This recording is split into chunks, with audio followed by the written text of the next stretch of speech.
Hello everyone, welcome back to my channel রিস্টিস। সবাই নিশ্চয়ই খুব ভালো আছো। আজকে তোমাদের সাথে আমি ঝিঙে আলুর একটা সহজ সুস্বাদু রেসিপি তৈরি করে দেখাবো। যারা ঝিঙে খেতে পছন্দ করেন না তারাও খেয়ে দেখবেন এই রেসিপিটি। চারদিকে এখনই যা গরম পড়তে শুরু করেছে, এই 6-7 মাস এই পটল, ঝিঙে আর ভিন্ডি তো আমাদের প্রতিদিনের খাবারের সাথে। কিভাবে খুব সহজ জলদিভাবে রান্না করা যায় আর খেতেও যাতে টেস্টি হয় সেদিকেই নজর দেব।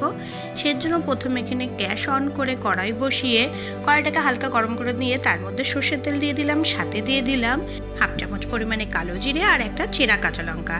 1 মিনিট কালো জিরে কাঁচা লঙ্কা সর্ষের তেলে ভালো মতন ভেজে নিলাম।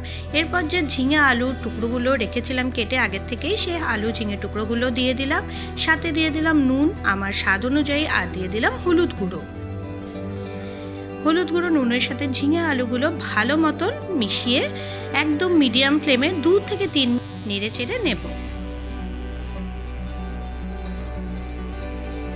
ভাত, রুটি, পরোটা যে কোনোর সাথে ঝিঙে আলু এই রেসিপিটি খেতে কিন্তু দারুণ লাগে।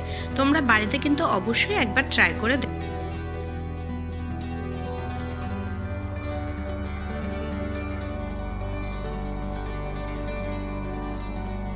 3 মিনিট পর গ্যাসের ফ্লেম একদম কম করে নিয়ে আরও 2 মিনিট ঝিঙে আর আলুর টুকরোগুলো নেড়ে চেড়ে নিচ্ছি।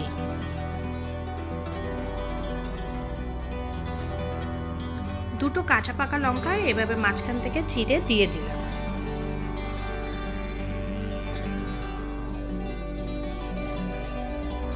তোমরা চাইলে এই সময় সামান্য পরিমাণে চিনি অ্যাড করতে পারো। আলু ঝিঙেগুলো চেক করে দেখলাম ভালো মতন রান্না হয়ে এসেছে। এবার গ্যাসের ফ্লেম অফ করে দিলাম।